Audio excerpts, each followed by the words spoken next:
আসসালামু আলাইকুম। প্রথমেই বিরাট সুখবর। অবশেষে ১৩,৫৯৯টি পদে এনটিআরসি সার্কুলার প্রকাশিত। এই আপডেট ৩০ জানুয়ারি ২০২৬-এ প্রকাশ করল বেসরকারি শিক্ষক নিবন্ধন ও প্রত্যয়ন কর্তৃপক্ষ এনটিআরসি। তো ভিউয়ার্স, চলুন ১৯তম শিক্ষক নিবন্ধন এনটিআরসি সার্কুলার বিষয়ে আরও বিস্তারিত খুঁটিনাটি তথ্য এবং আপনাদের কীভাবে আবেদন প্রক্রিয়া সম্পন্ন হবে সে বিষয়ে আলোচনা করার চেষ্টা করি। সম্পূর্ণ ভিডিওটি মনোযোগ সহকারে দেখতে থাকুন।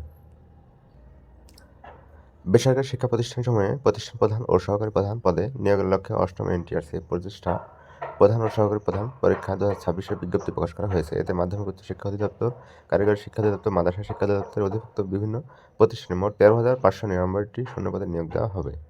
বিজ্ঞপ্তি অনুযায়ী আগ্রহী যোগ্য প্রার্থীরা আগামী ৩ ফেব্রুয়ারি ২০২৬ থেকে অনলাইনে আবেদন করতে পারবেন।